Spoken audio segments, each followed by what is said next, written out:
You're listening to Talkback Corner, a podcast by church musicians for church musicians, giving you an inside look into our story and our passion for music.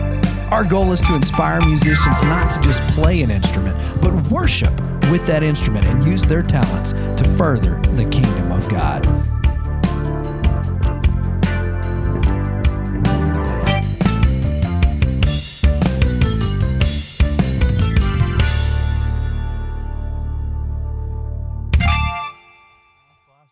So fast. 3, 2. Wait, did I say I was saying the name or not say the name? You can say the name, then we'll go into it after we say got it. our names. So we got 3, 2, 1. Hey everyone, welcome to Talkback Corner, a brand new podcast centered around apostolic musicians and their perspective on things. Hopefully, this can be used to inspire new people to start learning an instrument and above all, give glory to God. Yeah, it's an idea that we had. We've both been wanting to do a podcast, and it came up in conversation one day. So here we are. We got everything ready to go.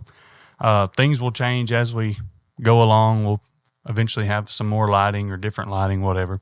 But we're calling this Talkback Corner. If you don't know, when we're up there playing music and we're sitting there talking into a microphone and it doesn't come out of the speakers, we're not talking to ourselves, number one. In a way, we are. When I first encountered that, I thought somebody was up there talking to themselves. But it's actually us giving direction and ideas and transition ideas and all that. But those are called talkback mics. So on a little play of words with the Amen Corner and all that, we're going to call it Talkback Corner. If you don't know, my name is Cody. And I'm Matt. And we are excited about this, ready to get it rolling. So I'll start out with an introduction about myself. Because we all love talking about ourselves. My name is Cody. I go to First United Pentecostal Church of Iuka. I've been going there ever since I was born. I always enjoyed listening to music. Music has always been a big part of my life. My grandparents were involved in it. My parents were involved in it. My mom would sing. My dad played the drums and dabbled in the fiddle for a little while. So he has kind of inspired me to start playing an instrument.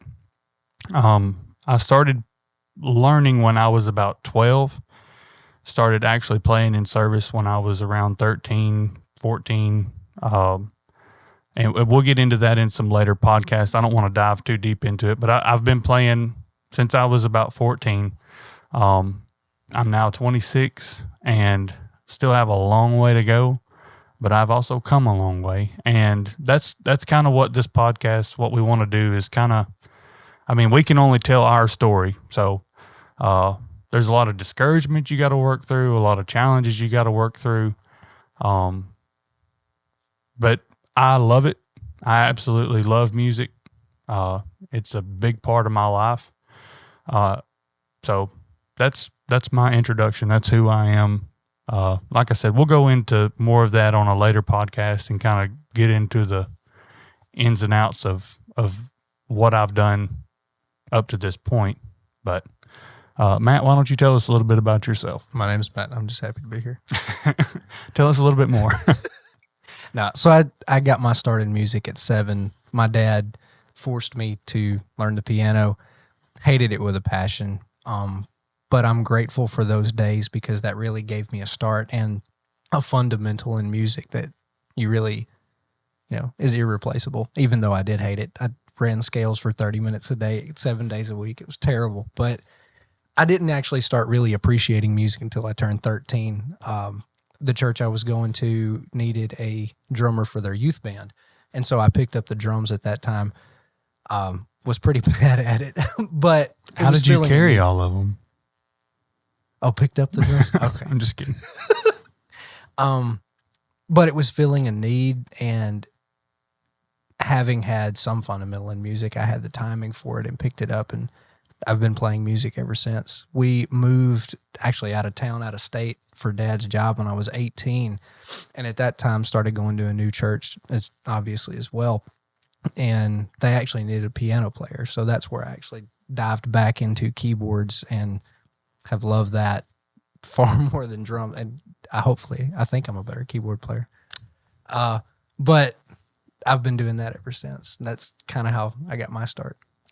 So I am, I don't want to say burdened, but I do have a passion for getting others involved in music that are scared of it, or they just don't think they can do it. They don't think they're capable of doing it. If you have a love for music, that is like step one of learning an instrument, and we'll kind of go into it. So what is music? What is music classified as? Like scientifically? Music can be something, a sound that you make with an instrument. It can be a sound that you make with your voice. A kazoo can make music. What is good music? That's a different story entirely. A kazoo is not good music. I'm sorry.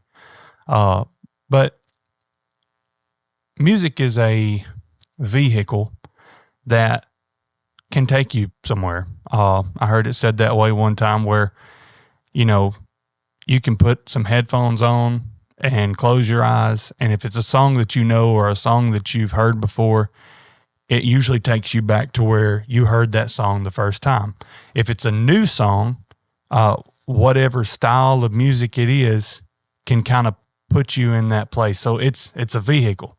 At the same time, it's a universal language.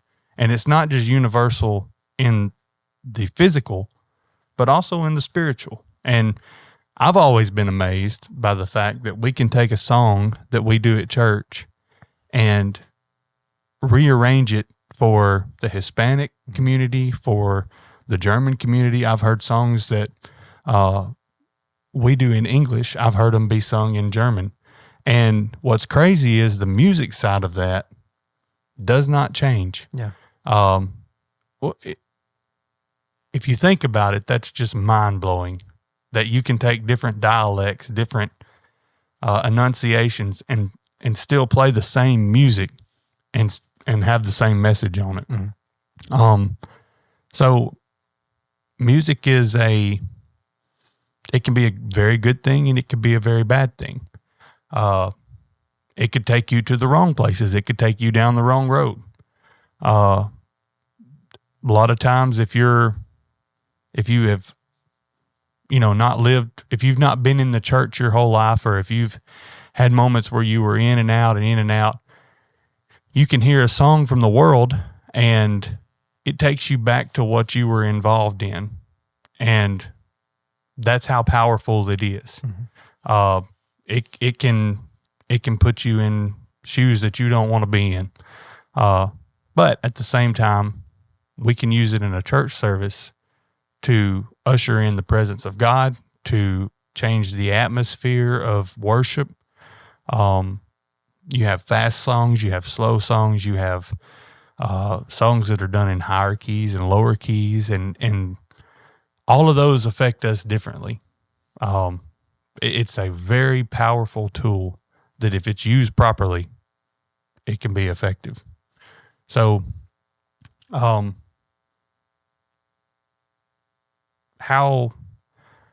do we take that tool and use it properly, I guess, mm-hmm. is kind of what we want to do with this podcast. Yeah. So, I know back on the topic of music being a vehicle, if I hear any OG Casting Crowns or Sanctus Real or something like that, it takes me back. Takes you back. Takes me back. That was what was playing 24/7 on the local radio stations when I was growing up, when I was getting into music. So if I hear one of those songs come back on the radio, most of the time it takes me back to sitting in the back seat on my way to Corinth. We're going to get groceries, or on our way to Florence to get groceries. And that's where those songs take me. That was like an every weekend deal. Yeah. That that music was playing while we were headed to get groceries. And started out a lot of my interest in music listening to those songs on the way to get groceries, and just kind of tapping around on my legs and on the seat, and my dad being like, "Well, you're doing that wrong. You need to if you're gonna tap, this hand needs to do this, and this hand needs to do this." See, I can tell your dad was a drummer. My dad and mom was just quit. Stop it. Some of us carry drumsticks around in our vehicles. But that's just the power of what music is, that it can take you there. Aside from drugs, I don't know what else can do that. I know scientifically, your brain not just remembers music probably better than anything else, but anything put to music, your brain can remember it. That's why they teach the ABCs as a song. That's why they teach kids stuff as a song. Like, I'm sure you've learned stuff in kindergarten that was put to a song. You can still remember it. Mm-hmm. I had the original Casting Crown CD in my first car, and that's all I would listen to. And thinking back to it, you can pick out every part of every single one of those songs because, right, you can recall that music. Yeah, that it kind of stamps into your brain, especially. So that's one way to know, do I have this interest in music? You have just a casual listener, and then you have a listener that picks up on the intricate parts of a song. Because we can not only just hear a song, like you said, we know, if they modulate right here, or if the soloist says one thing, I can walk in and hear one of those songs, and it don't matter what part of that song it is, I can start singing it word for word, exactly like they're singing it. Probably in the same key. Right, lead vocals and background vocals. I can sing all. It don't sound good, but I can sing it just because it's stamped in my memory, which is kind of scary that can be used to stamp bad things, the wrong things in your memory. So we're gonna dive into this. What role does music play in church? With it being a tool, you cannot just look at it as a tool. You have to look at it as music as a whole is a form of worship. Our pastor has said it many times that our purpose is to usher in the presence of God. You can't get up there and be like, well, this is about me tonight. I've got this solo, or I've got this or that or whatever. It truly is a no I in team type of deal. You're not up there to impress anybody. You're not up there to show off any of your skills. You are up there to impress somebody, but there's one person or one God that you're impressing, and that's Jesus. Yep. But so you take a look at some biblical stories. King Saul was going through a rough time and called for David to come in and play, and that's where a lot of their relationship began to grow, because David was there in his roughest, and King Saul's one of his roughest moments. And we are there in a lot of people's roughest moments. Yep. You can see a lot from the platform side of things. When we go into a service, we have practice. We've went to leadership meetings, so we kind of know where the service needs to go or is supposed to go. A lot of times the Lord changes that up, and there's no problem with that at all. And then we've been to pre-service prayer and have gotten our minds ready. Well, majority of the people off the street come in at 5 minutes before, maybe 5 minutes after. We're all ready to go, in a manner of speaking. We are in that flow of, we're starting this service. Mm-hmm. When you look out into the congregation, you see people that are sad, people that are depressed, people that are happy. You see all kind of different things. Distracted. And so being a worship leader, you have to read that to know, okay, this, and a lot of times the atmosphere itself will change the direction of how we proceed. We have a list of songs that we do for each service, but those songs may be the songs we do for that service, and they may not be the songs we do for that service. For instance, we just had tremendous revival last night. Brother Fish. We had how many? 5 songs? 5 songs selected. 5 songs selected. We did one song that was on the list. Yeah. Half of one song that was on the list. And swap. Yeah. And then we went to probably 5 or 6 other songs from that song. Yep.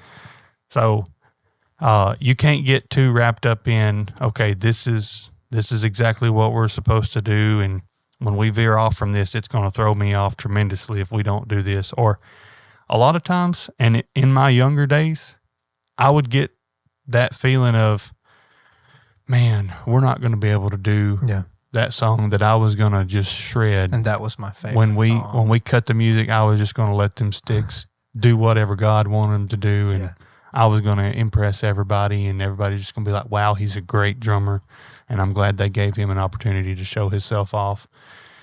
If you're not careful, you can get that attitude about it of, well, I'm going to play this song, but this isn't the song that I would do here, and this isn't the song that I want to do, and I'm just going to kind of just play and just be here.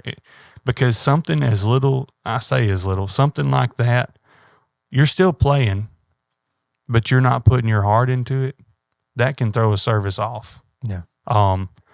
We've had several trainings where they discussed, if this person and this person on the praise team aren't getting along and there's aught between them, if that's not fixed, it will shut down a service. Yep.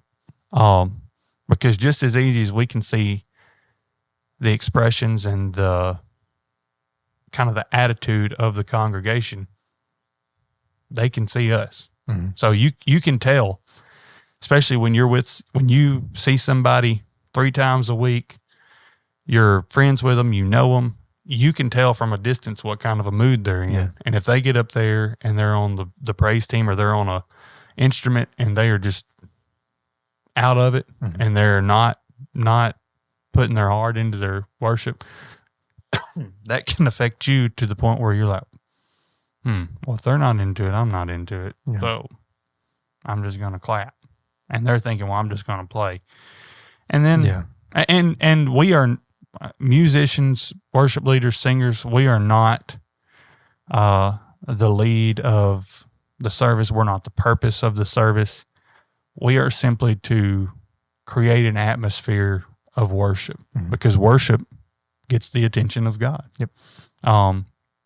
So any comments on the role of music in the church? What you're saying, you referenced the story of David with Saul.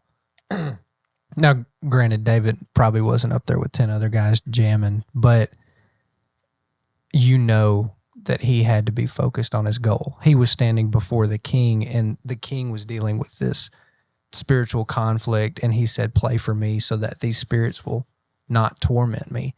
David had to be 100%, I'm playing for this purpose. Because if he got distracted, guess what? It wouldn't work. He had to make sure that his purpose was pure, and that in turn led to making sure that those spirits would leave the king alone. Right. Also, David played many a songs with nobody but God listening. And you could say, well, that would be considered practicing. In a way. If your goal is to glorify God and you're practicing an instrument, yep.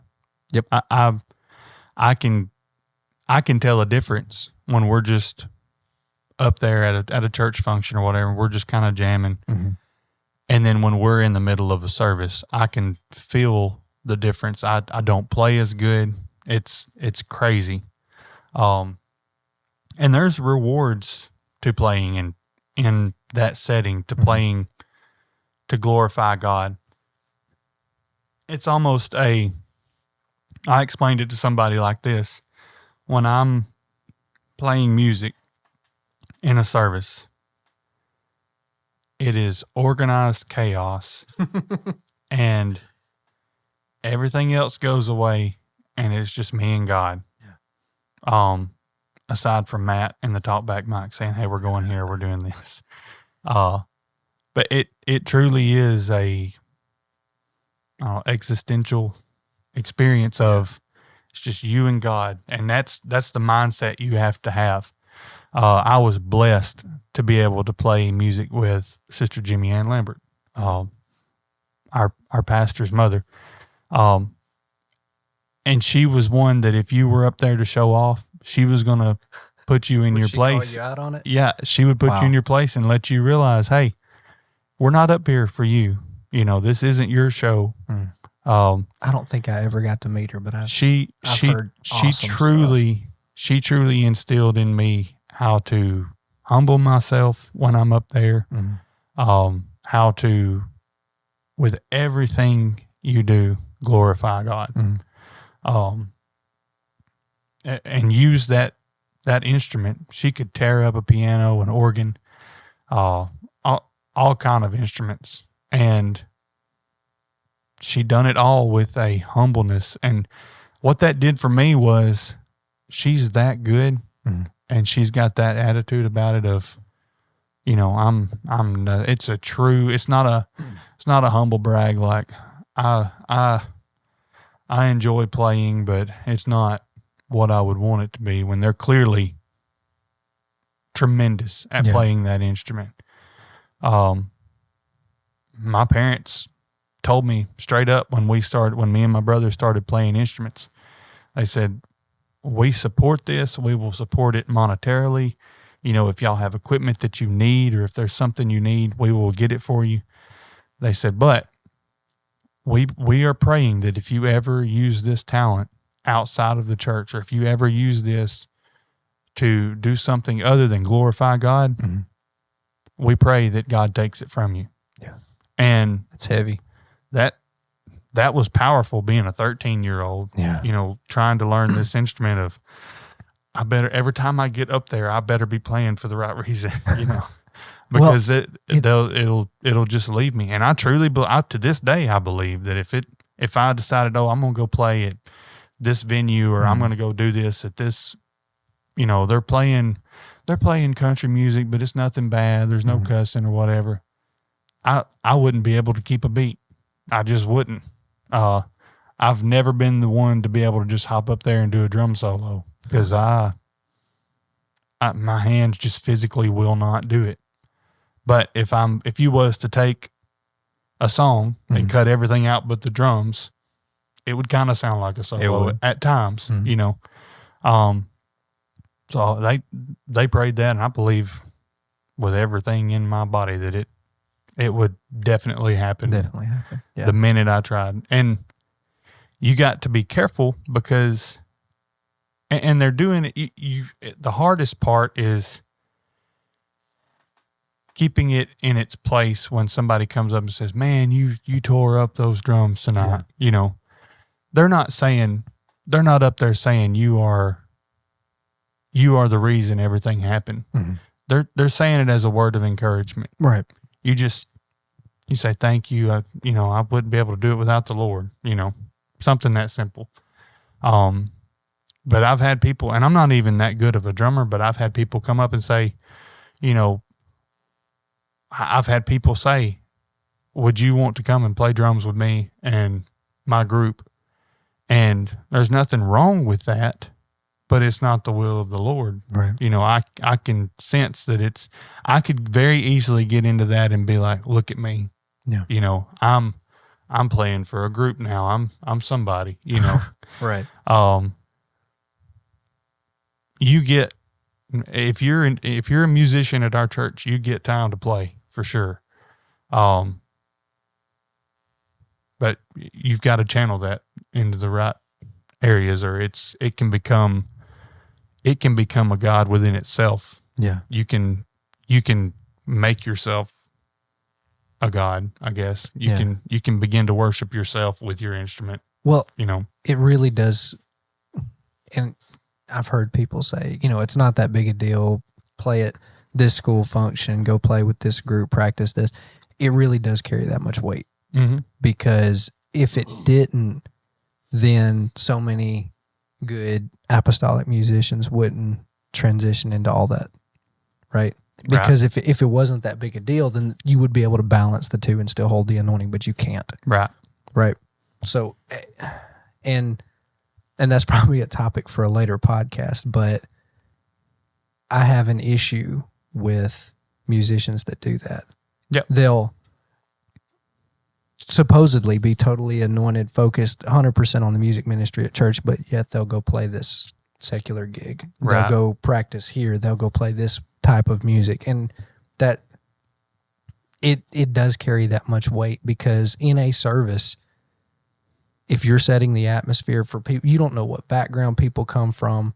The atmosphere that you set with that music could determine their eternity. Right. And you have to hold it to that level of seriousness. You're entertaining.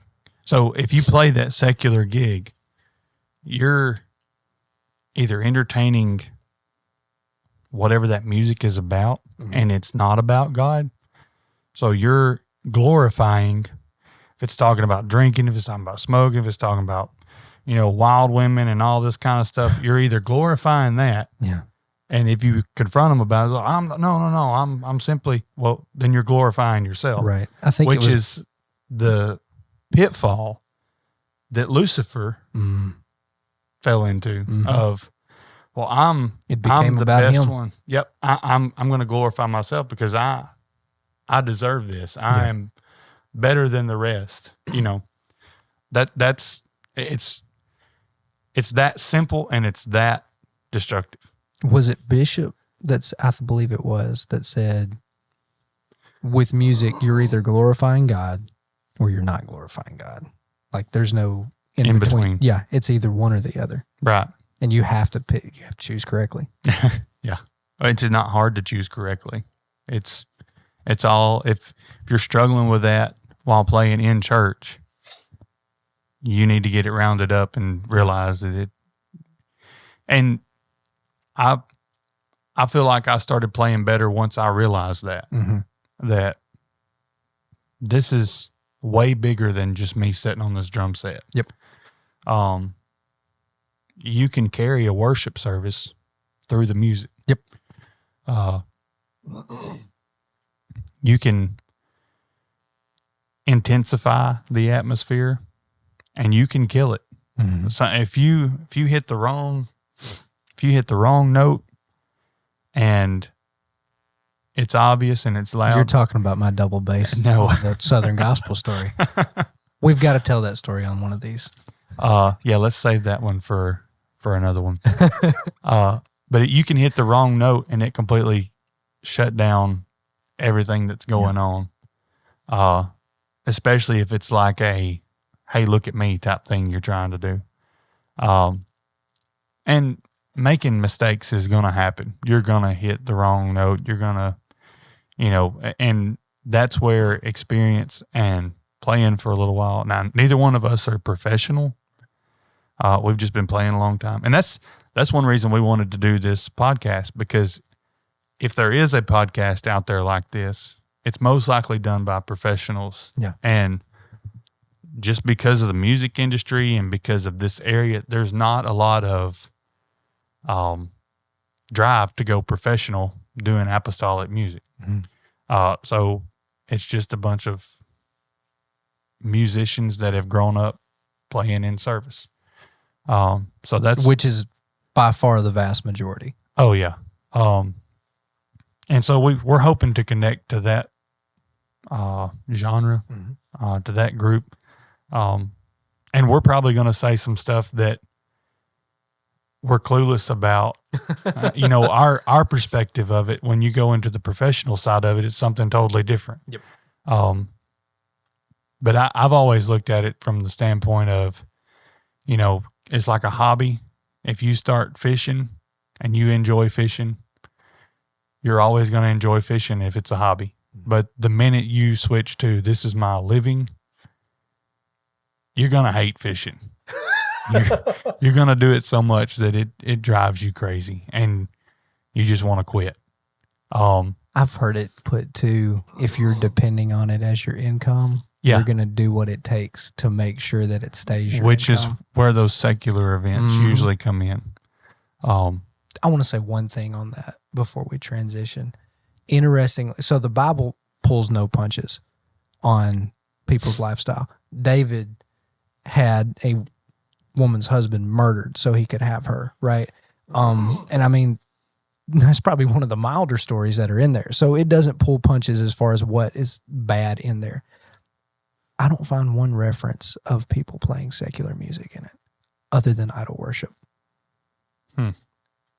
So it's either for God or for another God. Yeah. You look at Shadrach, Meshach, and Abednego. Exactly. They were playing to the golden idol. Right. Mm-hmm. All instruments of music. That's a direct reference, yeah. So it does carry that level of weight. It does. And it's that powerful. It can, you know, they were the only ones that were not bowing. Mm-hmm. They were not the only ones that had that, they were the only ones that had that will to stand. Everybody else had just given in to what they were being told, to what they felt like they had to do, you know. Yep. And it's that way with your walk with God. You have to determine, okay, I'm in this. You know, I'm not backing down. Nothing's going to sway me away from this. Yep. Yes, I'm going to fall down. I'm going to mess up. But in the end, I'm not leaving what I know is right. Yep. You know, 100%. Whatever it takes. And music can be something that pulls you out of that mindset. Mm-hmm. You hear of I heard a message that brought up the old story, the Pied Piper or whatever. Mm-hmm. So if you're not familiar with that story, this big city called in they had a rat problem, had tons of rats and could not get rid of them. Well, they had heard of a man that could play a song and the rats would follow him. Mm-hmm. So they paid him, or they told him they would like for him to come and play the music and get all the rats out of the city. So sure enough, he did. And started leading the rats down and let them into the river, and they all drowned and died. Well, he went to collect his money, and they said, we're not going to give you our money. So he started playing again. And all the children of the city started following him. And in this message, they were talking about how music will get the children out of line. It'll influence them before it'll influence you. Well, if you've influenced the children, you may not have this generation convinced, but the next generation will be convinced. You've changed the next generation. And this is not that podcast, but he used music to do that. Yeah. So, well, I will say if this podcast can encourage one young person to play music, it's worth it. It's worth all the hours that we'll put in this. Definitely. It definitely is. I've got high hopes for it. You don't have to listen to it. But we're going to try to keep it entertaining. Yeah. This is a rough start. This is a rough sketch of what we're going to be doing. Who knows? Y'all may not hear this, or you might. Yeah. We're going to keep working at it, and as we go along, we'll get better at it. And I'm excited about it. Yeah, I am too. We've touched on a lot of stuff in this one that we will delve into more through the years that we do this podcast. He's speaking in faith. Also, we're doing this at 6 o'clock in the morning, and my brain is not woke up completely yet. So I may say some stuff that sounds like I'm talking out of my head. So just excuse that. But anyways, It's what you got to do when you have kids. it's what you got to do. It's the only time. In fact, my wife just texted me. Okay, kids are still asleep, though. We're good. I mean, seriously, though, this is the only available time. It is, which I like because there's something special about an early morning. Yep. Everything's quiet, especially when you have kids. Hopefully it's quiet. Hopefully. But anyways, this is our first episode of Talkback Corner. It has been Talkback Corner. So thank you for listening.